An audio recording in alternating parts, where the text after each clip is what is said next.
un face-à-face avec Jésus, tout simplement. J'appelle à la barre Myriam, la femme adultère qui n'est plus adultère. Êtes-vous prête à nous dire toute la vérité? Rien que la vérité. En êtes-vous sûre? Oui, je vous l'assure.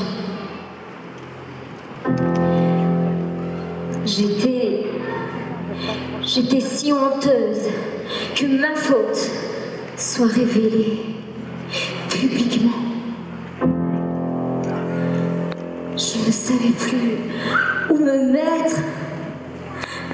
Alors j'ai fermé les yeux et j'entendais un brouhaha infernal qui envahissait la place autour du temple. Et mon passé défilait devant moi à toute allure. Je me voyais enfant et mes parents m'aimaient. J'aimais être aimée. Et puis j'ai rencontré mon mari. C'était si merveilleux. On s'aimait passionnément.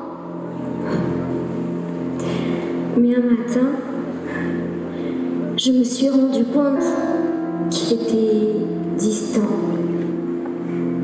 Pourtant, j'essayais de lui montrer mon amour, mais ça ne faisait rien. J'ai vite réalisé que son cœur s'était éloigné de moi. Je ne pouvais plus supporter cette solitude. Alors, j'ai fini par commettre l'adultère. Je savais que par cet acte, j'allais être répudiée par mon mari et mise à mort si j'étais prise en flagrant délit. Mais tout ça, ça m'était égal. Ma rébellion était trop forte. Et maintenant, me voilà sur cette place où je retrouve un voisin, une voisine. Ce sont tous des gens que je connais et ils portent tous une pierre à la main. C'est normal. Ils accomplissent ce que la loi réclame. Le salaire du péché, c'est la mort.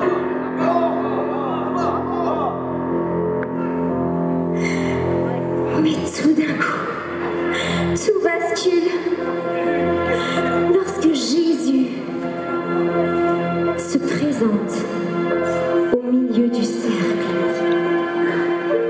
Un grand silence règne sur cette place. Tous attendent son verdict. Jésus est à quelques mètres de moi. Et lorsque son regard a croisé le mien, je suis comme foudroyée, consciente de ma faute, convaincue d'avoir péché. Et c'est là qu'il a pris mon histoire, mon désespoir, et qu'il les a remplacés par une paix indicible. Je vis un moment de pure grâce, où même la mort n'a plus aucune importance. Jésus a pris la parole.